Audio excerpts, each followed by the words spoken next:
Hello and welcome to this episode of the VJ Neurology podcast. Today, we will be sharing some highlights from ACTRIMS 2026, which took place in San Diego, California. We begin with some key trial updates. Dr. Amit Bar-Or will share findings from the Phase 3 FENtrepid study of fenebrutinib versus ocrelizumab in primary progressive MS. He will then share results from the Phase 2 MoonStone study of obexelimab in relapsing MS. Following this, Dr. Hanh Hua will discuss a secondary analysis of the OLIKOS study, investigating B-cell concentration changes when switching from IV anti-CD20 antibodies to ofatumumab. FENtrepid was the study of the efficacy and safety of fenebrutinib head-to-head against the anti-CD20 ocrelizumab in individuals with primary progressive multiple sclerosis. Fenebrutinib is one of the BTK inhibitors being studied in MS. It is unique in that it is both CNS penetrant, but also a non-covalent reversible BTK inhibitor that underwent a great deal of PK/PD profiling to end up with a dose that has been used in patients. The objective of FENtrepid was to evaluate again its efficacy and safety in this pivotal Phase 3 trial in primary progressive MS. It was a large multi-center randomized trial that recruited individuals between the ages of 18 and 65 with primary progressive MS, an EDSS of at least 3 and up to 6.5, and then randomized them 1-to-1 to either fenebrutinib, 200 milligrams by mouth twice a day, or the ocrelizumab standard of care dosing. Individuals were followed with an event-driven planned analysis, but also with a requirement that each individual be followed for at least 120 weeks, which provided an important both efficacy and safety data set. The primary outcome measure was the composite confirmed disability progression at 12 weeks, the CDP-12 as it's called, and this is made of 3 different elements. You could meet the primary endpoint of disability progression either by having an EDSS change based on the standard criteria, or having at least a 20% increase in the timed 25-foot walk, or at least a 20% increase in the 9-hole peg test. And the study was designed as a non-inferiority trial, meaning the primary outcome was to see whether fenebrutinib was at least as good at limiting progression of disability as ocrelizumab, which of course is currently the only approved therapy for primary progressive MS. The primary endpoint of non-inferiority of fenebrutinib versus ocrelizumab was indeed achieved. There appeared to be a separation of the curves on the Kaplan-Meier curve starting at week 24. And in fact, although not designed as a superiority trial, there was nominally a separation with fenebrutinib performing a little better than ocrelizumab throughout the course, and the curves remained separated, and that would amount nominally to a 12% risk reduction in the risk of disability progression, but certainly meeting non-inferiority relative to ocrelizumab. It's interesting to note that if you ask about what the different contributors were to the treatment effect of fenebrutinib versus ocrelizumab with respect to the CCDP, that the time 25-foot walk was the main reason, that in 63% of people resulted in them meeting their endpoint. Once you meet your endpoint on one of the parameters, you're no longer considered for the others. Unfortunately, the 25-time-foot walk was the least informative, probably because of some aspects of the population, the extent to which the 25-time-foot walk was sensitive to change in this group. Most of the effect of non-inferiority was actually driven by the 9-hole peg test and subsequently the EDSS, which contributed to only about 35-40% of the effect. And had we used only 2 elements of the CCDP without the 25-time-foot walk, in fact, one of would have achieved superiority with a 22% risk reduction of fenebrutinib versus ocrelizumab.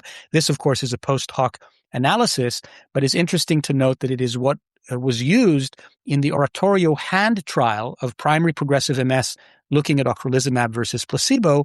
That was a trial that also met its endpoint and did so without including the 25-time-foot walk. So we're also learning about what outcome measures may be better used in different populations where there's progression.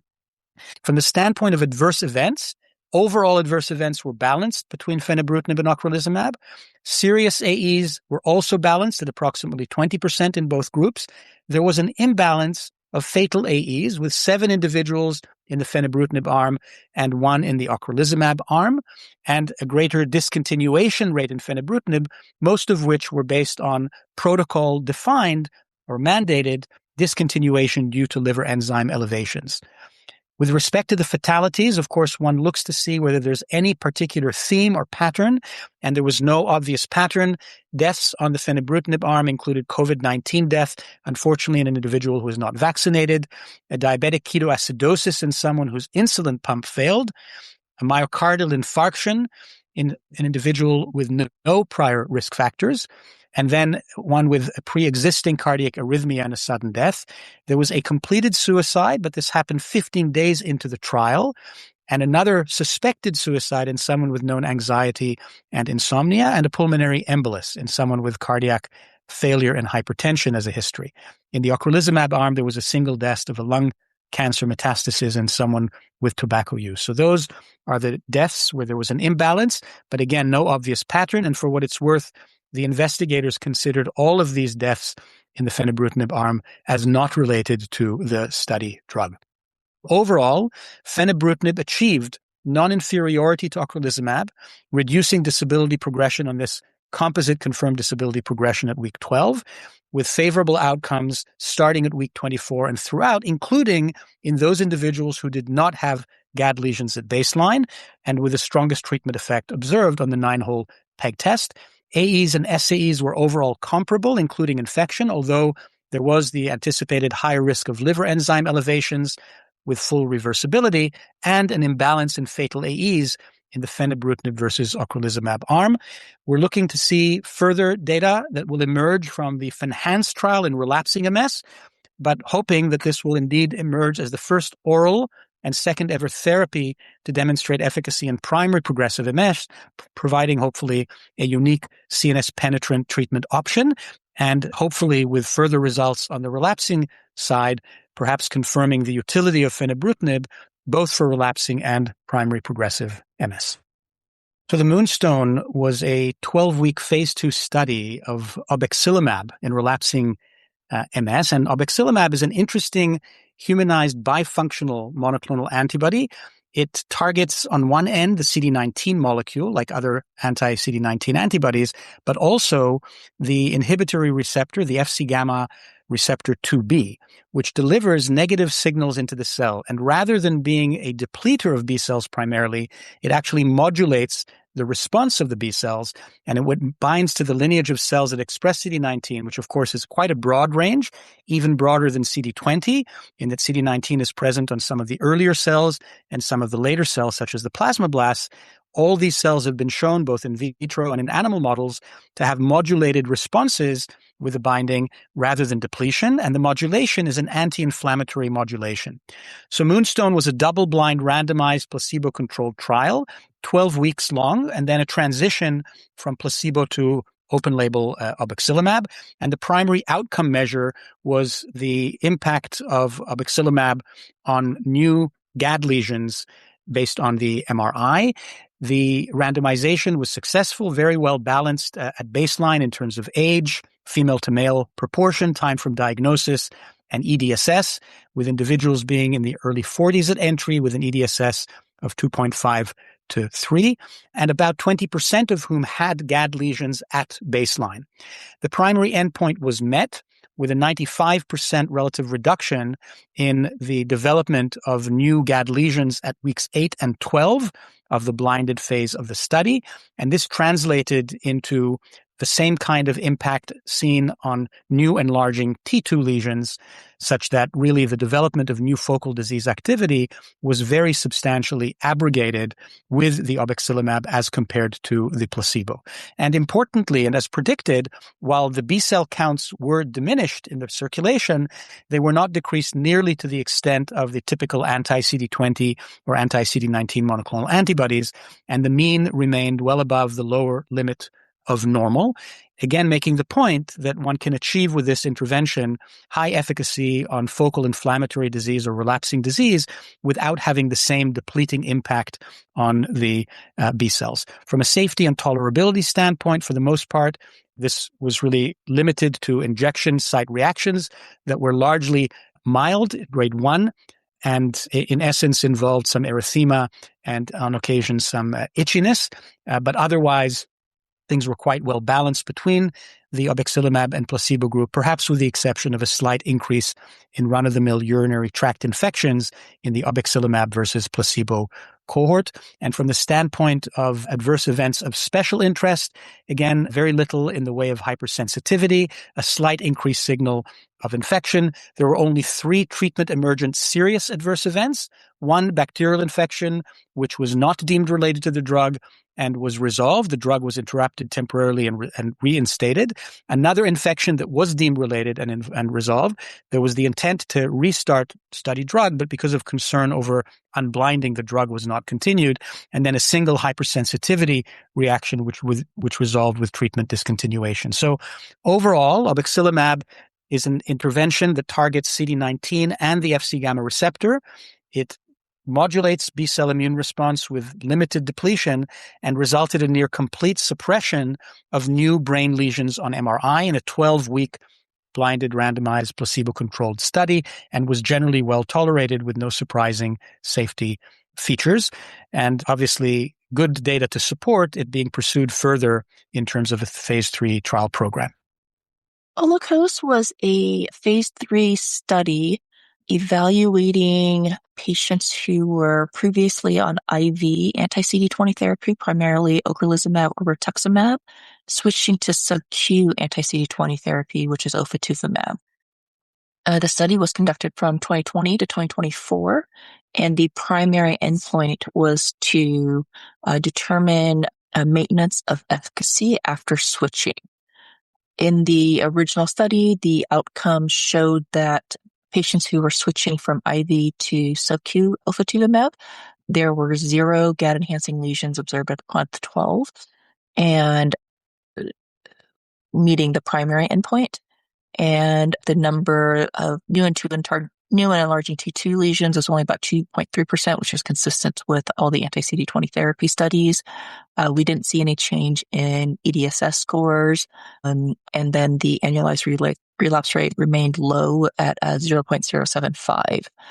Treatment satisfaction was actually greatly improved from baseline to 12 months across all domains, and we didn't really see any unexpected treatment emergent adverse events. That was pretty similar to what we had seen in the pivotal phase 3 studies. So overall, the main findings from the pivotal OLIKOS studies was that efficacy and safety was maintained when switching from IV anti-CD20 therapies to a subcutaneous IV anti-CD20 therapies. What we presented at ACTRIMS in 2026 was a secondary endpoint, which we wanted to look at then what were the changes in B-cell concentrations. So with IV therapies being infused every 6 months, there's real-world barriers to getting the treatment consistently every 6 months. So some people get infused a little bit later. There's delays in treatment. There's other factors that may change the concentration of how depleted your B cells are, such as potentially BMI. And so in OLIKOS, we wanted to see if those B cell concentrations, what would actually happen to them and what would change, because with subcutaneous ofatumumab, instead of every 6 months, you're getting an injection every 4 weeks. So there's just more consistent dosing. And the results of what we presented at ACTRIMS showed that there was less variable B cell depletion. So at baseline, there was a wide range of B cell counts. So a small number of patients had B cell counts that were higher than the lower limit of normal. And then within that, there was some variability. And not surprisingly, those who had larger washout periods, meaning a longer delay from their prior infusions, had higher B cell variabilities. We also saw more variability based on BMI and potentially self-identified race and ethnicity in the groups that identified as non-Hispanic Black or Hispanic Latino. During the OLIKOS study, then when we reevaluated B cell counts at month 6 and month 12, we actually saw that there was less variability. So that maintenance of B cells, there was less variability. It seemed more consistently depleted. And this was, again, likely because instead of getting that infusion every 6 months where there's more variability, because we're getting dosed more consistently, there's just better control of B cell concentrations. So more stable pharmacodynamic effect that we're seeing with the subcutaneous monthly injections as opposed to the greater variability seen with Q6-month IV infusions. Professor Jeffrey Cohen will now speak about the potential role of hematopoietic stem cell transplantation in MS treatment. He shares current evidence for its use and introduces the upcoming BEAT-MS trial, which aims to compare stem cell transplant to high-efficacy disease-modifying therapies. So there's been interest in hematopoietic stem cell transplant for autoimmune diseases, including multiple sclerosis, for now 20 or 30 years. And there's a rather sizable literature that indicates that it has very potent efficacy in multiple sclerosis and that benefit is durable. It lasts for many years in most patients without the need for restarting disease therapies. However, that literature has some shortcomings. Most of the studies were uncontrolled case series or phase 2 trials, and there only are 2 randomized trials supporting the use of hematopoietic stem cell transplant. Both of those studies showed superior efficacy of transplant, but the comparator group had some issues in both studies. In one study, the comparator group was mitoxantrone, novantrone, disease-modifying therapy that we no longer use because of toxicity. And the other randomized trial, the MIST trial, only about half of the patients in the medication arm in that trial receive what we would currently consider a high-efficacy therapy. So as a result, precisely where to place hematopoietic stem cell transplant in our overall treatment sequence remains somewhat uncertain. The accumulated evidence suggests that hematopoietic stem cell transplant is most effective for treating relapses and ongoing MRI activity, and that it's less effective for slowing or preventing disability worsening. So as a result, the people that are most likely to benefit from transplant are those who are relatively young with relatively recent disease onset, active disease, by which I mean recent relapses or MRI changes, and who have had continued activity despite treatment with one or more medications, but who have only mild or moderate accumulated disability.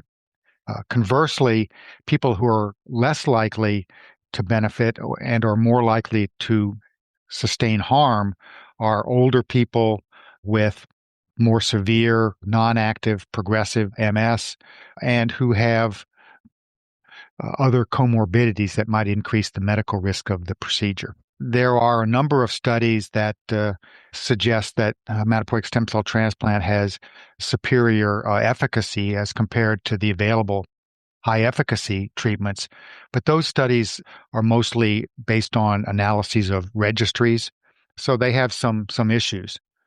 So as a result, there are currently several randomized trials underway to compare hematopoietic stem cell transplantation to the available best therapies, the high-efficacy therapies. One of those that's being conducted in the United States is the BEAT-MS trial. So this is an NIH-funded trial conducted by the Immune Tolerance Network, of which I am the principal investigator.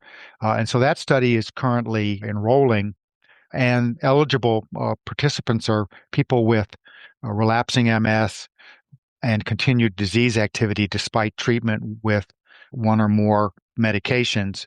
And then the trial is comparing hematopoietic stem cell transplantation to what we're calling best available therapy. So a different high efficacy medication, the choice of which is determined by the study investigator and the patient. So we're hoping that trial and some of the other ongoing trials will provide a more clear-cut answer to whether a transplant is superior to the high-efficacy therapies. And conversely, if someone is on a high-efficacy therapy and is failing, whether transplant is a good option for them. Next, we move on to some novel technologies being explored. Dr. Gianmarco Bellucci discusses how agentic AI is being used in MS research and introduces the MedCP framework, which can be used for comorbidity mapping and identifying prodromal features of MS. Then, Dr. Raphael Schneider will discuss how multiplex proteomics is being used to identify inflammatory signatures in radiologically isolated syndrome. Finally, Dr. Valentina Fossati will speak about human-induced pluripotent stem cell models and how they can be used to better understand MS pathophysiology and to test drugs. Well, every one of us is pretty well aware of the boom of AI technologies right now, from everyday use to research application. So agentic AI is a recent advancement in the AI field, and is different from previous attempts because it has autonomy. So agentic AI can plan a multi-step analysis executed by interacting with other sources like databases and tools, evaluate intermediate results, and adapt its strategy along the way. So it's like, for us clinicians, it's like the difference between asking a colleague a quick question or asking them to investigate something and to define a complete analysis and coming back with a more thorough result. So the data we presented at ACTRIMS are centered on MedCP, which is one declination of agentic AI. And MedCP stands for Medical Model Context Protocol, and it's an infrastructure. It's a framework that sits between the researcher and two clinical resources. So one is an electronic record database. In our case, is the University of California, San Francisco EHR. And on the other side, there is Spoke, which is a database of databases, meaning biological knowledge graph, which collects information on over 50 million created concepts from 45 databases, meaning genes, diseases, proteins, pathways, drugs, and all the relationships between them. So the researcher can ask a question in natural language, in plain English, as we now been used to do with common GPT-style AI tools. And the system allows to perform queries, to perform analysis, and to return complete results, including the processes and the steps that it has taken in order to get to this result. So it's also transparent and reproducible. So what we showed at ACTRIMS are just two examples of applications that can be of studies that can be done with MedCP. One was towards comorbidity mapping. So we asked to the system to map the co-occurrence between autoimmune and neurodegenerative diseases in real-world data from the EHR, and then to match this epidemiological result with biological association, biological connectivity between these entities. And we showed that there is indeed a correlation between the real-world data and biomedical a priori knowledge. All of this analyzing 3 million patients' data records and throwing the results out in almost 5 minutes. So this is impressive per se. And another example that we showed at ACTRIMS was focused on MS instead. So we asked through MedCP to identify prodromal conditions in MS. So we defined a cohort, asking the system to select people that had at least 5 years of data before the first diagnosis of multiple sclerosis in our system, then to match one-to-one to controls on age, sex, race, and healthcare utilization. And then after selecting this cohort of 1,500 people and matched controls, we identified 146 conditions that were enriched in people with the MS in the prodromal phase compared to the matched controls. And then to show an example of how using Spoke, how using external knowledge with the reach the results in the same exact analysis, we focused on migraine and confirmed that there is no representation of migraine diagnosis in people that will in the future be diagnosed with MS. And then we show that there are biological connections that are driven by calcium signaling, neuroinflammation, ion channels that link at the biological level migraine with multiple sclerosis. So these are just two examples, but many more can be done through our system. And yeah, hopefully when it will get published, many other researchers will test it for their questions. We're looking into a very specific cohort of people with radiologically isolated syndrome here at the Barlow MS Center in Toronto. And this is a group of patients who come to medical attention because of an MRI scan that looks like that of a person with MS without ever having experienced any typical symptoms. And what we then do is we ask them to participate in our cohort study, and then if they agree, they come once a year. They get neurological examinations done, cognitive testing done, repeat MRIs done, and we also take blood for biomarker studies. And recently at the ACTRIMS forum, I've shared our data on the protein biomarkers.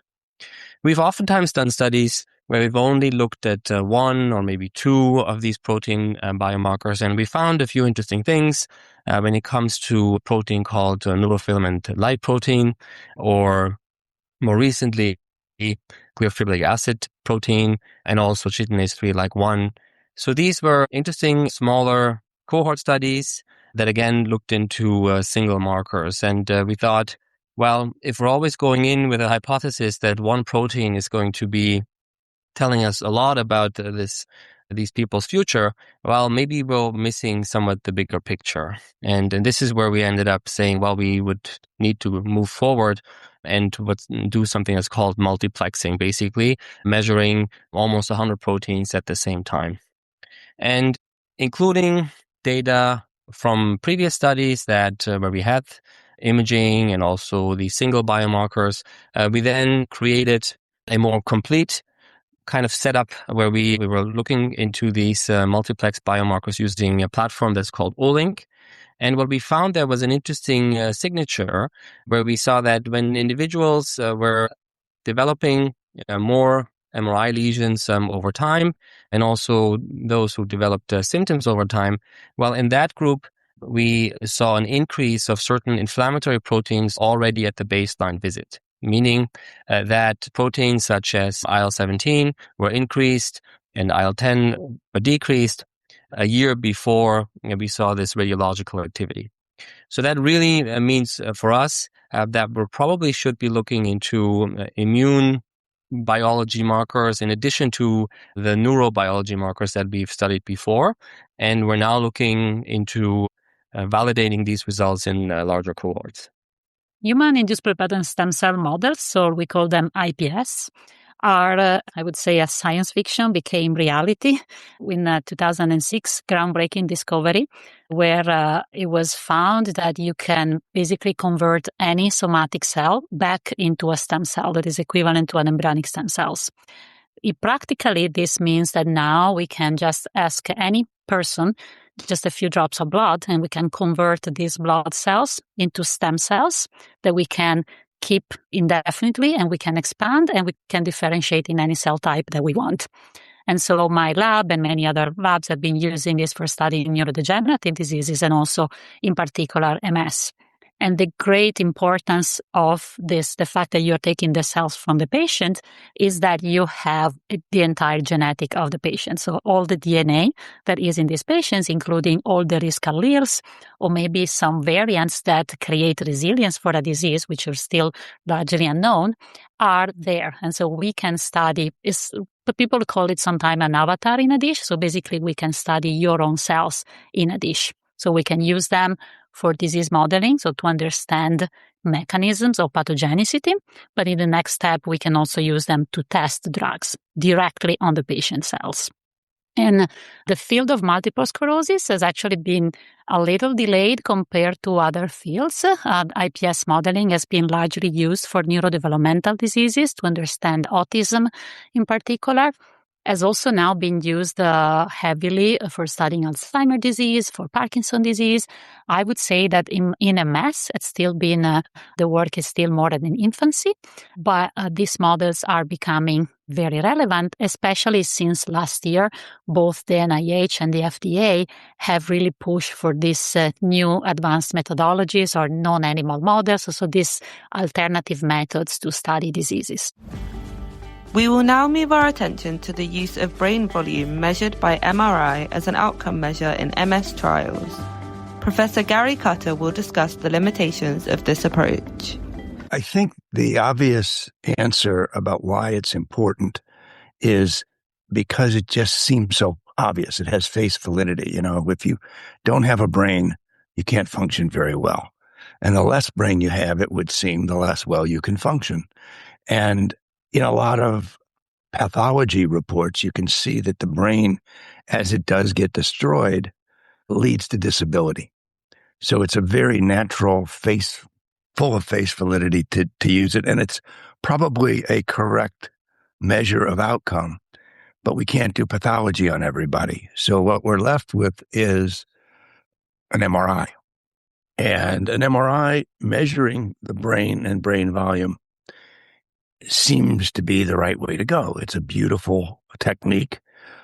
And what I discussed at the meeting, though, are what are some problems with it and why it makes it not a good outcome measure. I focused on two sets of problems, one being the reliability of change in an MRI of brain volume, and the second, in the first drug treatments for MS, they noticed that people who were treated with the active drug relative to a placebo at the first MRI following the baseline after they were treated, they had more brain atrophy than their counterpart.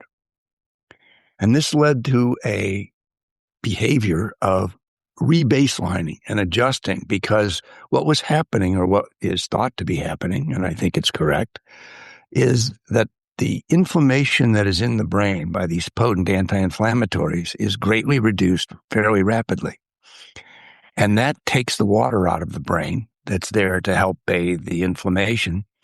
And it looks like the brain is shrinking. But the brain itself really isn't shrinking. It's the absence of water. There may be some shrinkage in the brain, but the bottom line was it was called pseudoatrophy. It was false atrophy. And then this is then used subsequently as the baseline, and then measures of change were measured from that point. And in my view, that process is flawed. It has a greater chance of increasing false positive results. One of the things I showed is what we think is happening is we get a curve that reduces the inflammation, and then we see the treatment benefits with two lines for future brain atrophy progressing from there, showing the treatment effect. The trouble is you're really measuring the rate of inflammation reduction. And even with placebos, inflammation recedes naturally. So you're really looking at two different rates of inflammation reduction, and that can lead to results that make the treatment group look like it has less atrophy than the control group, but it's false. They are just declining at the same overall rate, but in the first year or first 6 months, you've given a kick to the anti-inflammatory agent or the treatment effect. So, and we don't know what would happen if you had a remyelinating agent, et cetera. We don't have any experience. Maybe brain volume will come back and be useful under those circumstances. But with the data we have today, it's just not suitable to use this rebaselining. And the rebaselining may actually lead to some false positive results that make a treatment look like it's better when in fact it's not. Finally, Dr. Dalia Rotstein shares details of a study that found that MS onset precedes EBV infection in some cases. Well, we've known for many decades there's an association between EBV and infectious mononucleosis and the risk of developing MS. But it wasn't until 2022 when compelling evidence emerged that suggested that EBV is actually a necessary previous environmental exposure for MS to develop. So this was based on a study by Alberto Esquerro and colleagues from Harvard University, which was published in Science. They had this very unique cohort from the U.S. military. And in this cohort, they had blood samples available regularly from around the age of recruitment up until the time when individuals developed MS. They identified around 800 incident cases of MS, and there were 35 who were EBV seronegative when they were first recruited into the military, and all but one had actually seroconverted to EBV positive status on that last blood sample available before MS onset. So from these results, they calculated a very high hazard ratio of greater than 32 for the risk of developing MS with EBV seroconversion compared to persistent seronegative status. And that such a high hazard ratio basically suggests an etiologic role of EBV. So we were curious to investigate this question in a general population-based setting to see if we could find cases of MS onset preceding EBV infection. So we looked in the province of Ontario in Canada, where I'm from, for any positive laboratory blood tests that suggest primary EBV infection, either the heterophile antibody or the VCA IgM antibody. And these tests rise very rapidly after positive infection, usually within 2 weeks, and then they neutralize within 8 weeks after the primary infection. So we had over 93,000 positive lab tests in Ontario, and then we searched for individuals who met an algorithm for MS, and they had to have at least 3 demyelinating diagnostic codes, actually not just demyelinating, but positive codes for MS. And they had to have at least 1 demyelinating disease code before the first positive EBV lab test. So we found 74 such people. We also screened to see if they had ever been positive for the aquaporin 4 and MOG antibody and removed those cases. We found 74 cases of MS onset before EBV infection that were definitively not, clinically isolated syndrome or MOG antibody disease. And this is a small number, but it was greater than what we were originally expecting. I think there are several possible explanations. So one is that some of these individuals could have been misdiagnosed with MS. A second is that some people could have had false positive lab tests for EBV. But I think given the number of cases, we have to consider the probability of a third explanation, which is that there could be some etiologic diversity underlying MS, and that EBV infection may not be necessary in 100% of cases. So perhaps there could be other viruses that engender a similar immune dysregulated state, which could later give rise to MS. That's all the updates we have for you today. We hope you enjoyed. Head over to vjneurology.com to see our full coverage of ACTRIMS 2026. Be sure to follow us on X at vjneurology and subscribe to our podcast on Spotify, Apple, or Podbean. Until next time.